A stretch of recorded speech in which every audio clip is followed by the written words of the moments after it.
Hello বন্ধুরা, রাধে রাধে। আমার ব্লগটা আজকে এখান থেকে শুরু করছি। তো দেখো আমার ক্ষেতে কত পালং শাক হয়েছে।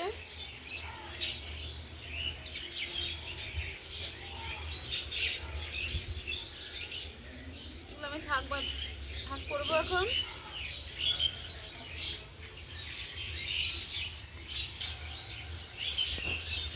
দেখো কত সুন্দর শাক হয়েছে, পালং শাক আমার ক্ষেতে।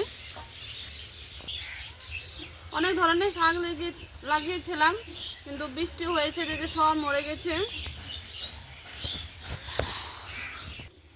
এই যে টমেটো গাছ,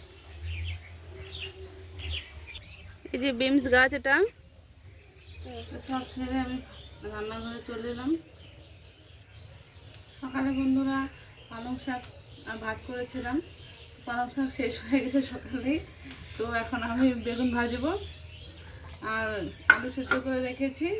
এটা যে পাঁপড় এনেছি, এই পাঁপড় দিয়ে ঝোল করব। বাড়িতে কেউ নেই, আমি আর তোমার দাদা ভাই, এর জন্য বেশি রান্না করব না। আর সন্ধ্যার সময় একটা নিমন্ত্রণ আছে।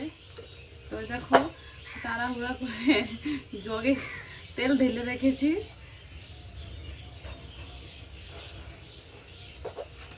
সামনে এটাই পেয়েছি হাতের কাছে, তো এটাতে ঢেলে দিয়েছি। তো চটপট করে আমি রান্নাটা ছেড়ে নিই আগে। আমি আমার যাচ্ছি গৃহপ্রবেশের নেমন্তণে। তো বন্ধুরা, আমার চ্যানেলটাকে তোমরা সবাই লাইক শেয়ার সাবস্ক্রাইব করে দিবে। এই যে ফাইনালি বাড়িতে এসে পড়লাম, যার বাড়িতে গৃহপ্রবেশ। চলো ভিতরে চলি।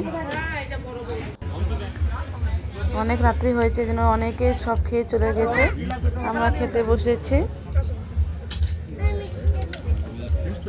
তো আমাদের খাওয়া দাওয়া হয়ে গেল, এখন আমার বাড়ি যাচ্ছি। তো বন্ধুরা, তোমরা সুস্থ থেকো, ভালো থেকো, দেখা হচ্ছে অন্য ব্লগে।